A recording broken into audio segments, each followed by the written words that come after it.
Hello guys, welcome to वेटी classes. Learn together grow together. तो आज मैं अपनी नई वीडियो लेके आया हूँ। आज हमारा ये थर्ड लेक्चर है। तो गाइस अभी हम ये अपने लेक्चर को स्टार्ट करते हैं। तो आज हमारा लेक्चर जो है वो कंडीशनल स्टेटमेंट्स के ऊपर होने वाला है। तो गाइस सबसे पहले मैं यहाँ पे आपको इंट्रोडक्शन दे देता हूँ कि कंडीशनल स्टेटमेंट्स क्या होती हैं। तो conditional statements are used to execute a set of statements on some conditions. तो ये कंडीशनल स्टेटमेंट्स यूज़ होती है कुछ स्टेटमेंट्स के ऊपर कंडीशंस को अप्लाई करने के लिए। अभी गाइज आप सोचिए कि आप आज ऑफिस गए हैं, लेकिन आप ऑफिस से लेट आने वाले हैं या फिर आप लेट आ चुके हैं ऑफिस से। तो आपके सामने अभी दो कंडीशंस होगी, या तो आप खाना होटल से मंगाएंगे या फिर आप खाना खुद बनाएंगे। तो यदि आप 12 बजे से पहले घर पे नहीं पहुंच पाते हैं तो आप फिर खाना होटल से बुक करेंगे। लेकिन यदि आप 12 बजे से पहले और 10 बजे से पहले घर पे पहुंच गए तो आप खाना खुद बनाएंगे। तो यहाँ पे हमारे पास कुछ कंडीशंस है। तो प्रोग्रामिंग में कंडीशंस को यूज़ करने के लिए हम ये स्टेटमेंट्स का यूज़ करते हैं। तो it provides a unit of block in which we can execute either one statement or more then one statement. तो इनके पास ब्लॉक ऑफ स्टेटमेंट होता है, तो उसके अंदर हम या तो एक स्टेटमेंट या उससे ज़्यादा स्टेटमेंट्स को एग्जीक्यूट कर सकते हैं। तो यदि एक कंडीशन ट्रू है तो वो स्टेटमेंट एग्जीक्यूट होगा, नहीं तो वो जो बॉडी है वो स्किप हो जाएगा। तो अभी हम आगे चलते हैं और इसके टाइप्स को समझते हैं कि कंडीशनल स्टेटमेंट्स कितने टाइप्स की होती है। तो सबसे पहले होता है इफ कंडीशन, फिर इफ एल्स, फिर नेस्टेड इफ एल्स, फिर लेडर इफ एल्स और उसके बाद स्विच केस। तो अभी हम सबसे पहले इफ कंडीशंस को देखते हैं। तो गाइज यहाँ पे आप देखेंगे कि ये इसका इंट्रोडक्शन बताया गया है। तो इफ कंडीशन क्या होता है? ये कंडीशनल स्टेटमेंट है which is use to execute a set of statement on some condition. The condition must be of Boolean type expression, an expression which returns only two value, either true or false. तो उसको हम Boolean type expression बोलते हैं। तो guys if statement को हम use करते हैं जहाँ पे कंडीशन जो है बुलियन टाइप होती है, यानी कि एक्सप्रेशन जो है ट्रू और फॉल्स में होता है, तो उसी को हम बुलियन टाइप एक्सप्रेशन बोलते हैं। तो यहाँ पे इसका सिंटेक्स बताया गया है। इफ हमें लिखना है और उसके अंदर कंडीशन लिखनी है और फिर कर्ली ब्रेसिस के अंदर यहाँ पे हमें उसका स्टेटमेंट लिखना है जो हमें एग्जीक्यूट करना है। तो ये तो रहा हमारा सिंटेक्स और इंट्रोडक्शन। अभी हम इसका एक प्रोग्राम देखते हैं। तो गाइज यहाँ पे आप देखेंगे मैंने ये सब हेडर फाइल इंक्लूड किया है। तो यहाँ पे मैं ये चेक कर रहा हूँ कि यदि कोई लड़का अबव 18 है तो वो वोटिंग कर सकता है, और यदि वो अबव 18 नहीं है तो वो वोटिंग नहीं कर सकता है। तो यहाँ पे मैंने क्या किया, एज नेम का वेरिएबल लिया है, फिर उसके बाद मैंने इफ कंडीशन लगाई है। यदि एज ग्रेटर देन 18 है तो वो एलिजिबल है वोटिंग के लिए, और यदि नहीं है तो नहीं है। लेकिन यहाँ पे मैं सिर्फ एक ही कंडीशन चेक कर रहा हूँ कि वो लड़का यदि एज उसकी 18 है, अबव 18 है, तो वो वोटिंग दे सकता है। तो इसलिए इफ कंडीशंस को आप दूसरे वर्ड में ऐसा भी बोल सकते हैं कि it is a single block statement in which only one part is mention, that is true part. मतलब यहाँ पे जो मेरा ट्रू पार्ट है वही एग्जीक्यूट होगा। यदि वो बंदा 18 से नीचे है तो यहाँ पे मैंने कुछ स्टेटमेंट ही नहीं दिया है कि वो जो है वो स्टेटमेंट एग्जीक्यूट होगा। तो उसके लिए हमारे पास सॉल्यूशन होता है इफ एल्स का।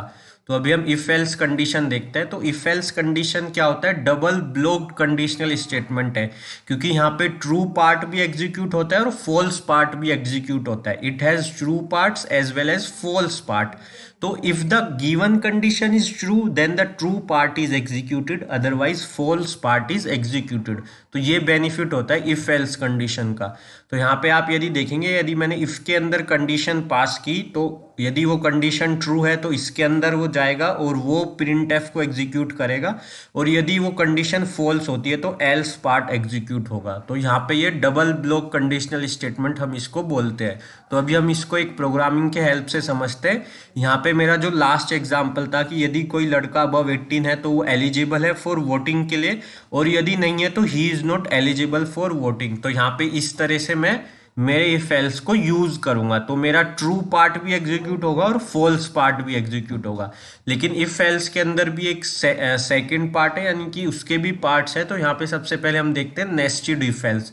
तो गाइज नेस्टेड इफ एल्स का मतलब होता है using of one if statement with in another if statement, यानी कि एक से ज्यादा इफ स्टेटमेंट का उसके अंदर यूज करना, उसको हम इफ नेस्टेड इफ एल्स बोलेंगे। अभी आप देखो यहाँ पे मैंने एक इफ यूज किया है, फिर उसके बाद उसका बॉडी लिखा है, फिर अगेन उसके अंदर एक और इफ लिया है, फिर उसका बॉडी लिखा है और फिर एल्स का यूज किया है।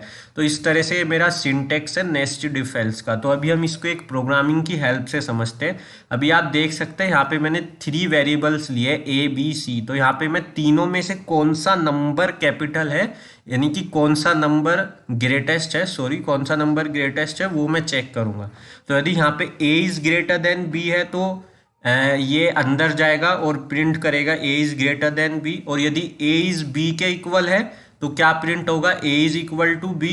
और यदि इन दोनों में से कुछ भी सही नहीं है तो यानी कि ए इज स्मॉलर देन बी। तो यहाँ पे इस तरह से मैं चेक करूंगा, ठीक है गाइज।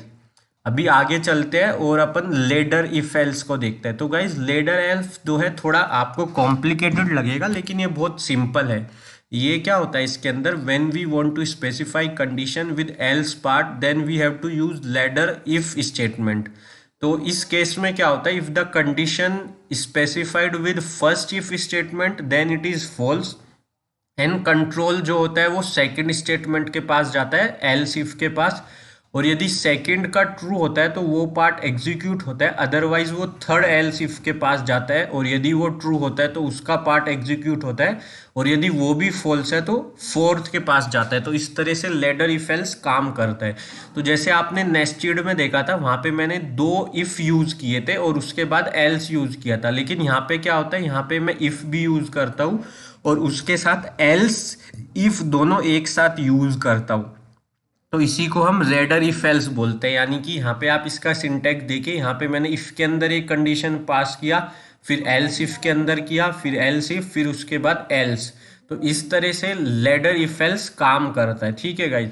तो अभी हम इसको प्रोग्रामिंग की हेल्प से समझते हैं। यहाँ पे मैंने ये मेरा प्रोग्राम है, तो यहाँ पे ए बी सी 3 नंबर्स है।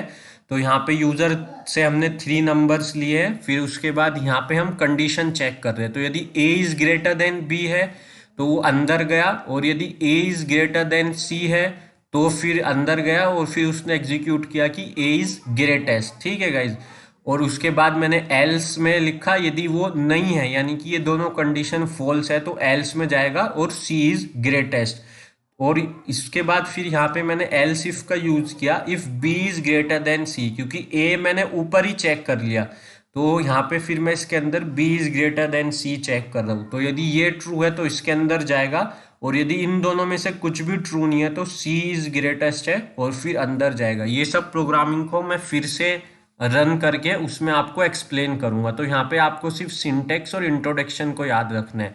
अभी आगे चलते हैं और हम स्विच केस को देखते हैं। तो गाइस स्विच केस जो है ना बहुत यूज होता है हमारी प्रोग्रामिंग में, और इसको हमें समझना चाहिए एक एग्जाम्पल से। तो यहाँ पे मैं आपको एक एग्जाम्पल देना चाहूंगा कि सपोज करो आप एक होटल में गए, तो होटल में जाने के बाद आपको वहाँ पे मेन्यू कार्ड मिलता है, ठीक है गाइस। तो मेन्यू कार्ड में वहाँ पे डिफरेंट डिफरेंट टाइप्स की कैटेगरीज होती है, जैसे कि बिवरेजेस, स्टार्टर, डेजर्ट और सपर, मतलब कि आपको क्या क्या चाहिए। तो यही स्विच केस हम प्रोग्रामिंग में यूज करते हैं एक मेन्यू कार्ड बनाने के लिए। तो इसको हम मल्टीपल कंडीशन चेकिंग स्टेटमेंट बोलते हैं, जो जनरली यूज होता है मेन्यू ड्रिवन प्रोग्राम के लिए। अभी मैंने आपको बोला ना स्विच केस को क्या बोलते हैं, हम मेन्यू ड्रिवन प्रोग्राम बोलते हैं। मतलब कि जिस तरह से एक होटल में हमें सबसे पहले मेन्यू मिलता है, उसी तरह हम प्रोग्रामिंग में इसकी हेल्प से एक मेन्यू बना सकते हैं, where we have to select one option out of several option. मतलब कि जहाँ हमें एक ऑप्शन को सिलेक्ट करना पड़ता है डिफरेंट ऑप्शन में से एट अ टाइम। तो the number of case within switch statement is same as the number of options present in menu. Each case is used to do only one work at a time. तो मतलब switch case में उतने ही case होते हैं जितने number of options हमें अपने menu में डालना है, एंड जितने केस जो है हमारा जो एक केस होगा वो एक बार में एक ही काम करता है। तो इसका सिंटेक्स कैसे, सपोज करो केस एक्स, तो उसका स्टेटमेंट फिर यहाँ पे वो ब्रेक हो जाएगा, फिर केस वाई उसका स्टेटमेंट फिर ब्रेक हो जाएगा। और डिफॉल्ट हम यूज करते हैं यदि कोई कंडीशंस जो है वो इससे मैच नहीं हो रही है। तो अभी इसको हम एक एग्जांपल से समझते हैं। तो गाइज यहाँ पे आप देखेंगे, यहाँ पे मैं डेज चेक कर रहा हूँ कि कौन सा डे है। अभी आपको पता है हमारे पास 7 डेज होते हैं, तो इसका मतलब मुझे 7 ऑप्शंस बनाने पड़ेंगे। तो यहाँ पे हम यूजर से इनपुट लेंगे, फिर उसके बाद हम केस 1 में मंडे प्रिंट करेंगे, केस 2 में ट्यूसडे, 3 में Wednesday, Thursday, Friday, Saturday and so on. तो अभी इसमें क्या होगा कि यदि यूजर ने 2 डाला तो 2 कौन सा डेज है, ट्यूसडे, तो ट्यूसडे प्रिंट होगा। यदि यूजर ने 5 डाला तो क्या प्रिंट होगा, फ्राइडे प्रिंट होगा। तो इसी तरह से यदि यूजर ने कुछ और रैंडम नंबर डाला यानी कि 11 डाल दिया तो वो फिर डिफॉल्ट में जाएगा और डे नॉट वैलिड, तो यहाँ पे ये हमें वो शो करेगा। तो इस तरह से स्विच केस जो है वर्क करता है। तो इसमें से इंपॉर्टेंट चीज याद रखने वाली ये है कि हमें केस याद रखना है और हमें केस नंबर वो ही देना है जो हमें यूजर से इनपुट लेना है या जो वो कंडीशन मैच होती है। यदि मैं यहाँ पे केस 1 में ट्यूसडे लिख देता हूँ तो मेरा प्रोग्राम फॉल्स हो जाएगा, क्योंकि यूजर तो 1 डालेगा लेकिन उसे आउटपुट में ट्यूसडे दिखेगा, तो वो गलत हो जाएगा। इसलिए मुझे 1 में मंडे ही लेना पड़ेगा। और यहाँ पे हमेशा याद रखना है स्विच केस में एक केस के बाद एक ब्रेक स्टेटमेंट यूज होता है।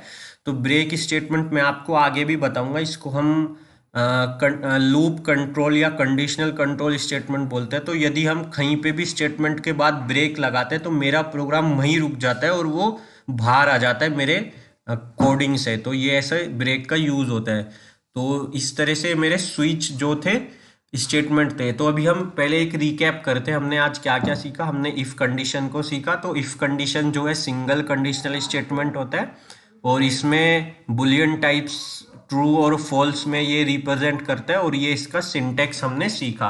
फिर उसके बाद हमने इफ एल्स को देखा। इफ एल्स जो है डबल ब्लॉक स्टेटमेंट है, इसमें ट्रू पार्ट भी एग्जीक्यूट होता है, फॉल्स पार्ट भी एग्जीक्यूट होता है।